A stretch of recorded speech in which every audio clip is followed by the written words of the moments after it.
Aujourd'hui, j'ai le plaisir de parler à Timothée, qui est dans le programme depuis un peu plus de 2 mois, maintenant 2 mois et demi, je crois. Tout à fait. Merci Timothée de t'être proposé gentiment pour témoigner un petit peu de comment ça se passe pour toi et parler un petit peu de ce qu'on fait. Et bah, je te laisse te présenter comment tu vas et si tu peux nous dire un petit peu ce que tu fais. Merci Brice. Alors écoute, je vais très bien, merci. Surtout ces derniers mois depuis qu'on a l'occasion de travailler ensemble. Cool. Très rapidement, en ce qui me concerne, je suis freelance en marketing growth. Je suis en train de travailler et d'affiner mon positionnement avec toi. Donc là, je me dirige vers un positionnement qui va allier à la fois mes appétences en opération et mes compétences en IA et des aspects beaucoup plus marketing. Je pense qu'on va se positionner sur quelque chose qui va ressembler à marketing système architecte, quelque chose comme ça. Mhm. Donc actuellement, j'ai trois clients, deux signés depuis que je travaille avec toi. Ok, trop cool. Bah, du coup, peut-être que tu peux nous parler un petit peu de la situation dans laquelle tu étais juste avant qu'on se rencontre et qu'est-ce qui t'a fait rejoindre le programme. Avec plaisir. Donc avant de rejoindre le programme, j'étais freelance depuis 2 mois. C'était quelque chose que j'avais pas prévu à la base. Je voulais créer ma boîte, Mhm. mais les opportunités ont fait que je- un, quelqu'un dans mon réseau m'a demandé de l'aider sur des sujets marketing et growth. Donc je me suis mis à la tâche et j'ai accepté le challenge, j'ai accepté la mission et je me suis rendu compte que le format du freelancing me convenait bien. Mhm. Mais j'avais un petit peu un syndrome de l'imposteur parce que je trouvais que j'avais pas assez d'expérience en termes d'années et je sentais que j'avais besoin de me faire accompagner sur les différents sujets, notamment sur le positionnement, sur trouver mon client idéal, affiner mon offre, etc. Donc tu m'as contacté sur LinkedIn. On s'est Mhm. rendu compte en plus qu'on avait des relations en commun et après un premier call où j'ai bien aimé ton approche et ton expérience et ce que tu avais pu m'apporter. Tu m'as invité à un event à Paris euh, où tu as pu un peu présenter ton parcours, ton approche et ce que tu avais appris et ce que tu voulais transmettre. Et j'ai beaucoup aimé toute cette offre. Donc c'est à partir de ce moment-là que j'ai décidé de me lancer dans l'aventure et de partir sur 6 mois de coaching avec toi. Trop cool et à refaire parce que c'était aussi une super expérience de mon côté. C'est super de rencontrer plein de gens sur internet, mais c'est un peu différent les rencontres en vrai, donc on va essayer de le refaire ou sous d'autres formats peut-être. Du coup, est-ce que tu peux nous parler un petit peu de ce que tu penses du programme? Qu'est-ce que tu en retires? Qu'est-ce qui t'a aidé? Yes. Alors je pense que le premier avantage du programme, c'est sa structuration. Mhm. Donc très rapidement, tu nous files un plan d'action sur Google Sheet où tu as différents onglets sur toutes les dimensions qu'il faut travailler en Mhm. tant que freelance. Donc ça permet vraiment de découper les différents sujets et de pouvoir les traiter à fond.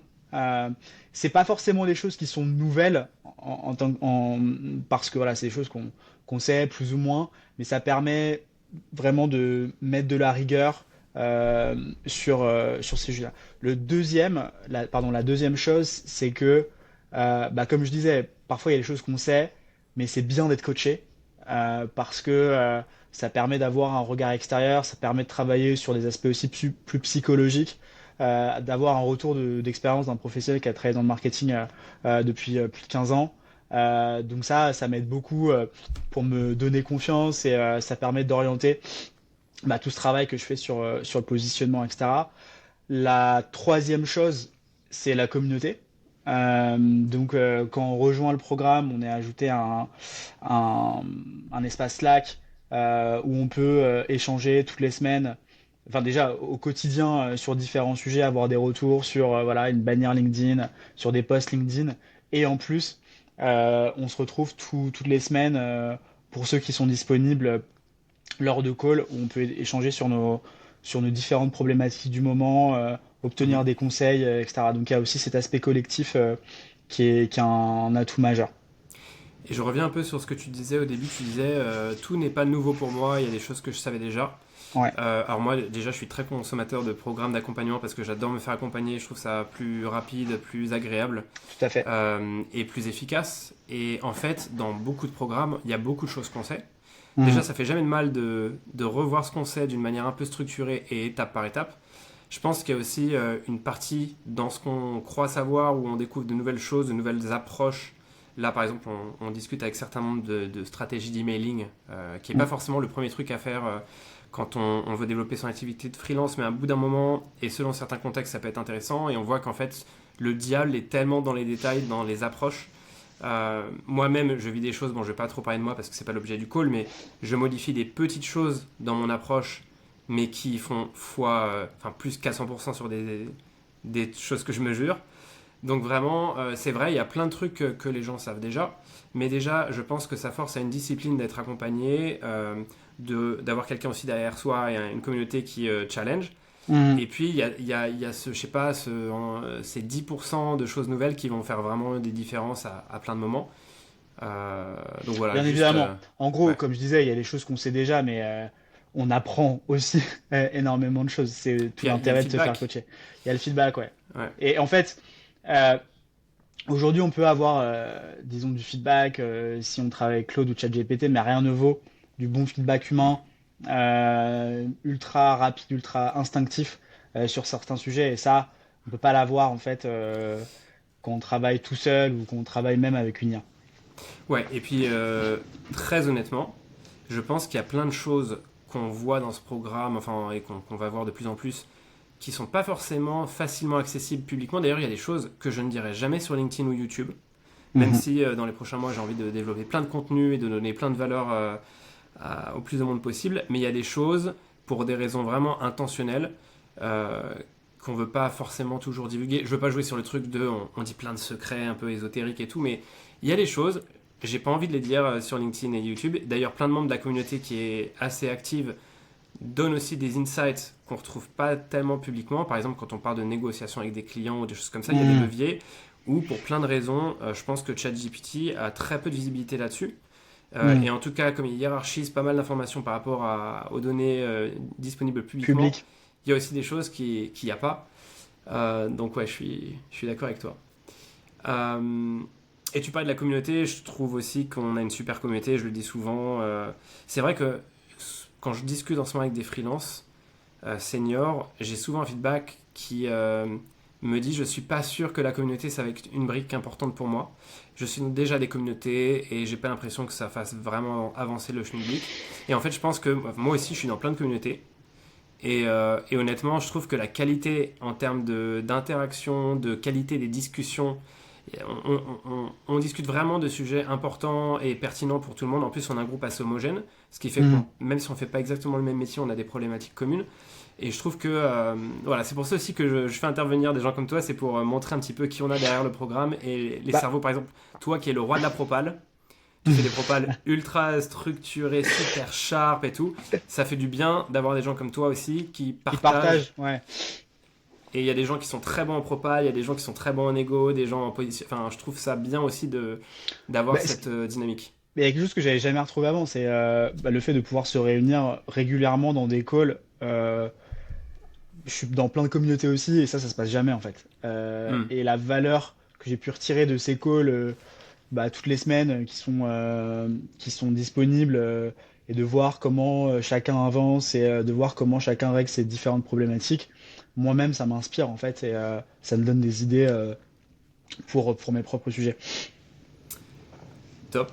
Et du coup, est-ce que tu peux nous parler un petit peu des résultats que tu as eu ces derniers mois? Alors, petit disclaimer, ces résultats, c'est principalement le fruit de ton travail. Tu avais fait des choses avant. Donc, évidemment, j'espère que le programme a participé à ce que tu aies des succès. D'ailleurs, on a un Ouais. canal Win sur Slack où on partage régulièrement un petit peu nos dernières petites ou grandes victoires. Mais en tout cas, si tu peux nous parler de ces deux premiers, enfin ces 2 derniers mois, 2 derniers mois et demi, qu'est-ce qui s'est passé pour toi? Est-ce que tu as eu des wins? Ouais, bah, j'ai eu pas mal de wins ces derniers mois qui sont dus à plusieurs choses. Je pense que, en effet, les opportunités de mission que j'ai eues étant donné que ça a été pas mal d'inbound, donc ça n'a pas été le fruit de mon propre travail de publication sur LinkedIn ou d'outbound. Mais ce que le programme a changé pour moi, ça a été la confiance que j'ai eue en moi, de me dire, Hmm. bah, en fait, je suis capable d'aller faire des missions euh, pour lesquelles, que j'avais jamais faites avant, pour lesquelles je pensais ne pas avoir les qualifications, mais en réalité, je me suis rendu compte avec plusieurs échanges avec toi que tu m'as rassuré sur le fait que bah, j'étais senior malgré mon nombre d'années d'expérience qui était inférieur à bah, d'autres personnes du programme. Donc ça m'a donné une confiance énorme et m'a permis de répondre en fait à des demandes de mission et d'envoyer des propals, de choses que j'avais pas forcément faites, mais je me sentais bah, confiant sur ma capacité à délivrer quand même. Donc ça a été quand même assez cool Mhm. en termes de résultats. En termes d'approche aussi, je suis en train, même si j'ai pas tout mis en place, tout ce dont on a discuté, euh, en fait, les différentes discussions qu'on a pu avoir me font arriver sur un positionnement avec lequel je suis beaucoup plus à l'aise et qui correspond vraiment à ce que je fais. Donc ça a été un travail un petit peu de longue haleine parce que ça prend du temps Hmm. euh, de travailler sur les mots, de leur signification et d'avoir du feedback et de revenir dessus, etc. Et ça va, je pense, m'aider sur les mois, années à venir. Et ça va accélérer en fait tout le reste derrière. Et une partie, enfin, ça fait que 2 mois, il y a encore quand même 2 mois et demi, donc Mhm. il y a encore pas mal de mois à C'est que le début. travailler ensemble, exactement. Donc là, on est en train de poser toutes les fondations, et je sens déjà que ces fondations, de un, elles me donnent confiance, et de deux, elles vont me permettre derrière d'accélérer quand il s'agira bah, de mettre en place tout ce qu'on a dit, c'est-à-dire se connecter avec des VC, demander des recos. Et je le sens déjà, en fait, mon profil il commence à attirer des gens sans que je fasse rien. Trop Avec bien. deux, trois ajustements sur LinkedIn, etc. Je reçois déjà des messages et mon profil est déjà visité par différentes boîtes qui sont dans ma cible. Donc voilà. Trop bien. Donc ça se passe bien pour toi. T'es Ça se passe content. très bien, il y a 3 missions, il y a de l'argent qui rentre, donc donc c'est cool. Cool. Et ouais, non, bah, encore une fois, hein, le positionnement, on a tendance on sait tous que c'est important, mais on a tendance à sous-estimer l'importance de ce sujet. C'est évidemment pas le seul. On a plein de choses à faire là pour la suite. Hmm, Euh, mais en tout cas, tu as raison. C'est clair que ça débloque beaucoup de choses déjà. Si en haut du funnel, on règle ce sujet-là, c'est déjà une bonne épine du pied en moins. En plus, on fait du Euh, marketing quand même. hmm. Et quand on fait du marketing, en fait, le positionnement, c'est ce qu'on vend aux clients. Et il faut qu'on. Enfin là, Bah, en fait, on travaille beaucoup pour nos clients et parfois on travaille pas beaucoup pour nous. Et en fait, exactement. il est temps de se mettre au travail pour nous un petit peu. Exactement. Exactement. C'est les cordonniers qui sont les plus mal chaussés, quoi. Donc il Souvent. faut renverser la tendance. Et tu parlais du syndrome de l'imposteur, je pense aussi que c'est Ouais. un des bénéfices de ce genre de programme, c'est bah, de débloquer des choses dans le mindset avec un regard qui est à la fois informé par l'expérience et qui essaie d'être le plus objectif possible. Mais c'est vrai que le syndrome de l'imposteur, on a tous vécu ça. Moi, je l'ai vécu à plein de moments et parfois je le vis encore. Et c'est important de ne pas laisser ce syndrome nous dépasser et de voir comment est-ce qu'on arrive à gérer ça pour pas que ça nous handicape pour la suite, quoi.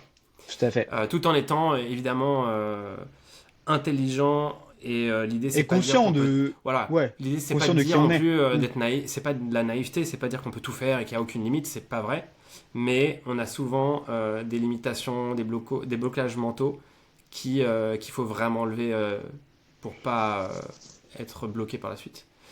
Tout à fait. Et du coup, bah alors dernière question.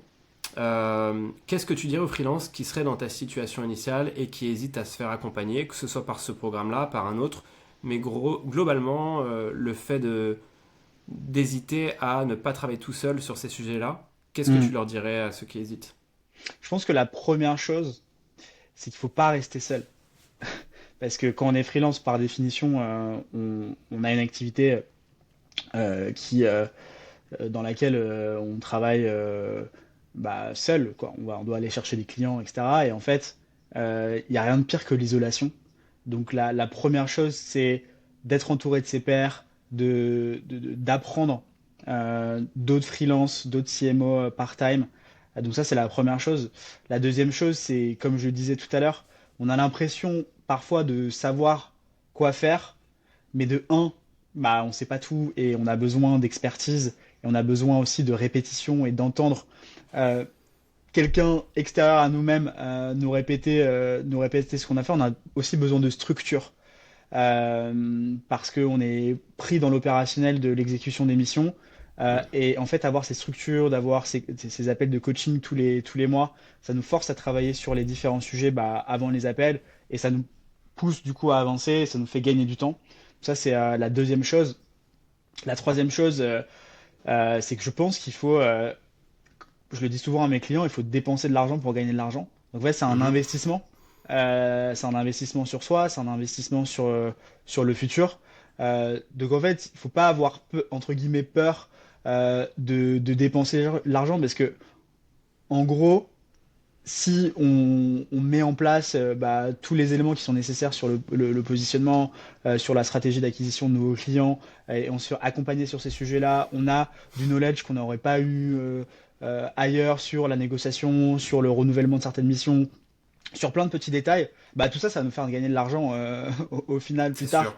Donc c'est les trois raisons que je vois. Et je disais tout à l'heure aussi, enfin, ça rejoint le premier point. Je pense que, en tout cas, moi, j'en ai besoin. J'ai un besoin de communauté, j'ai un besoin de partage. Donc voilà. Super. Et Brice, c'est Et génial en bah, vrai. Donc, ah, merci, Timothée. Merci beaucoup pour ton témoignage et bah écoute, on a notre call justement tout enfin à tout de fait. suite, juste après, donc je reste avec toi et merci beaucoup d'avoir partagé tout ça. Je t'en prie. Salut!